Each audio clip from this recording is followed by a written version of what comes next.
So for sail bugs, we're going to focus on anti-flexion. So anti-flexion just means we're trying to prevent our core from crunching. So this is going to help kind of stabilize those core muscles, work on the rectus abdominis without adding any crunching into our program yet.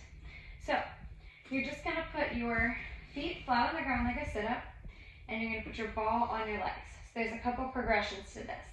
So you might just start at this level where you're reaching your hands and smashing the ball between your knees. So you want to keep your shoulders flat. That is key to this exercise. Keep your head and shoulders flat. Okay, and then you're going to activate the TA, pushing your lower back into the floor, and then you're just going to apply pressure to the hands and squeeze, trying to get rid of any doming in the core, and you're just going to push the ball between the arms and the legs. So you will feel this lighting up your core, kind of like a plank on your back. Okay, that's level 1. Level 2, you're going to bring your feet up, okay, which you automatically might already feel your core working just to hold yourself in this position. The ball is going to make it a lot more challenging. If you don't have a ball, you can also use a foam roller or a pillow or literally anything between your hands and your legs. All right, and then you're going to keep your shoulders flat, and then you can actually apply pressure here, pushing the ball in, and then release. So you might hold for a couple seconds and release. That would be 1 rep. So hold, breathe, exhale, inhale, release.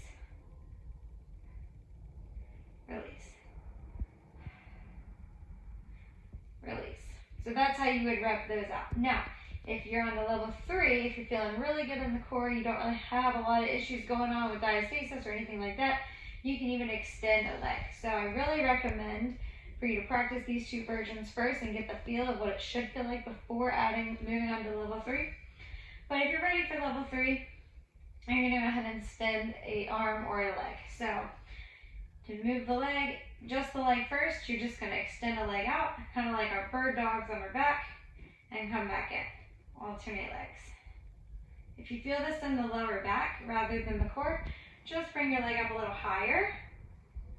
Make sure you're breathing out as you extend the leg, and then come back in. Again, you shouldn't have any doming going on in the core. Everything should stay flat. Now, if you really want to take it to the next level, you could also add an arm.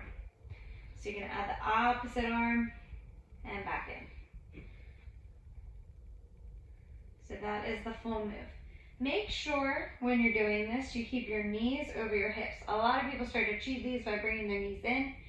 You won't feel it in the right spot. You'll feel it pretty much in the hip flexors, which is great, but I want you guys to feel it in the entire core and the hip flexors by keeping your legs out. So if you're doing this, you're not really feeling it, make sure your legs are out far enough, and also make sure that you're actually pushing and squeezing the ball together. You're keeping everything flat against the ground. So those are sail bugs.